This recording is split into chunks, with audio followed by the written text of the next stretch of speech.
Сәлеметсіздер ме құрметті 8 сынып білім алушылары.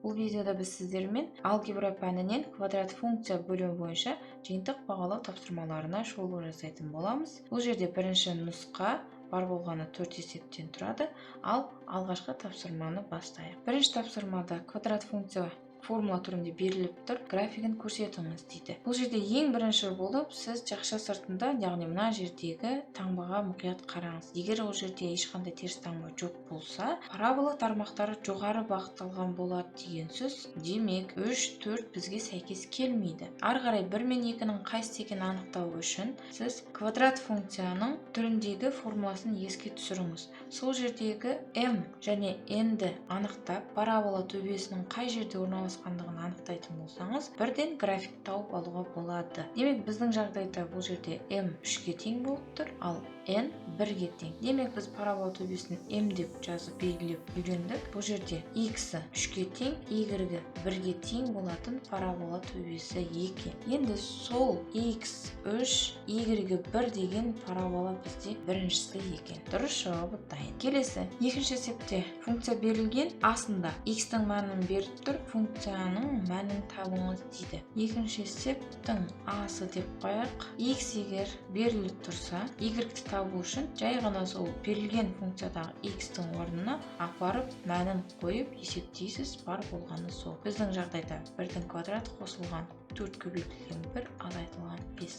Есептейтін болсақ, бұл жерде бізде функцияның мәні 0-ге тең екен. Демек, егер x 1 болатын болса, y 0-ге тең болады дегені. Әсі y тең минус 5 деген функцияның мәні беріліп тұр, аргументтің мәнін анықтаңыз дейді. Ол үшін сіз беріліп тұрған функцияны сол күйі көшіріп аласыз да, тең минус 5-ке деп жазып, берілген квадрат теңдеуді шығаруыңыз керек. Енді бұл жерде x квадрат қосылған 4x 5-ті сол жаққа қарай өткізетін болсақ, минус 5 плюс 5 өзара жойылып кетеді. Қалады x квадрат қосылған 4x тең 0 түріндегі толымсыз квадрат теңдеу. Бұл жерде енді x-тің жақшаның сыртына шығарып, ары қарай шығару істеп білетін боласыздар. Естеріңізде шығар, x1 деген түбіріміз 0-ге тең, x2 деген түбіріміз минус 4-ге тең болады. Демек, жауапқа жазған кезде жазасыз. Егер x-ім 0 болатын болса, функцияның мәні минус 5, және x минус 4 болатын болса да, функцияның мәні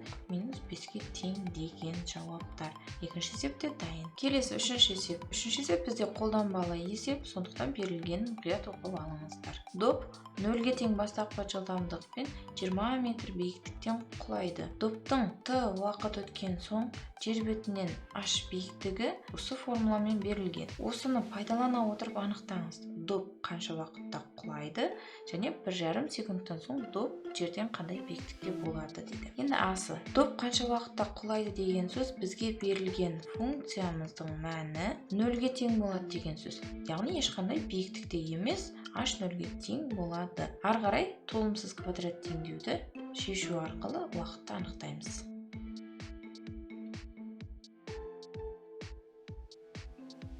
Қараңыздар, бұл жерде t-ның мәні минус 2 мен 2. Уақыт әрқашанда оң санмен өлшенетін болғандықтан біз қабылдайтын жауап t тең 2 өлшем бірлігі секунд. Енді b-сын бастайық. Қараңыздар, 1,5 секунд деген сөз ол t уақыт беріліп тұр, яғни аргумент беріліп тұр. Функцияның мәнін анықтауымыз керек, яғни h биіктікті. Ол үшін бізге берілген функциядағы t-ның орнына 1,5-ді апарып қою арқылы есептейміз. Енді сіздерде 1,15-ті есептеуге ыңғайлы болу үшін 3-тің 2-ге қатынасы деп жазып алсаңыздар болады. Енді бұл жерде ары қарай қарапайым арифметика.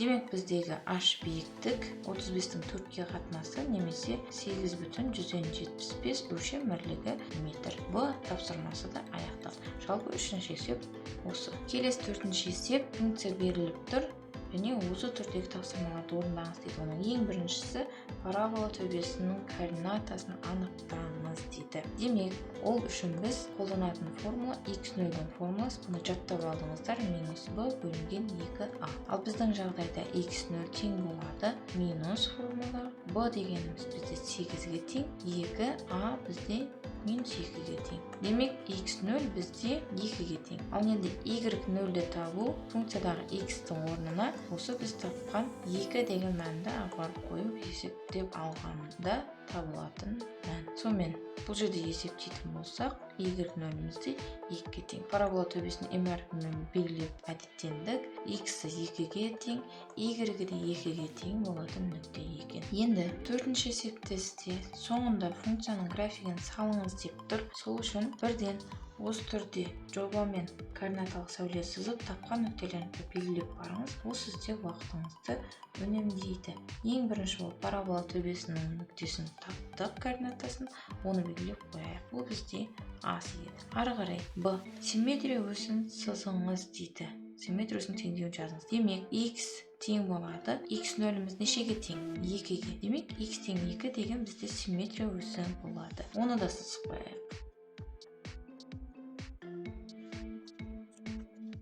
С тапсырмасында функция нөлдерін табыңыз дейді. Функция нөлдері дегеніміз бұл жерде y тең 0 болған кездегі x-тің мәндері, яғни функциямызды көшіріп жазамыз және 0-ге теңестіреміз. Бұл жерде квадрат теңдеу минус 2 ортақ көбейткішін жақша сыртына шығарып жүрейік. Сонда x квадрат азайтылған 4x қосылған 3 түріндегі келтірілген квадрат теңдеуді шешу керек. Бірден Виет теоремасы арқылы табайық. x1-іміз тең болады, x2-іміз 3 пен 1 деп таңдайтын болсақ, көбейтейік 3 болып тұр.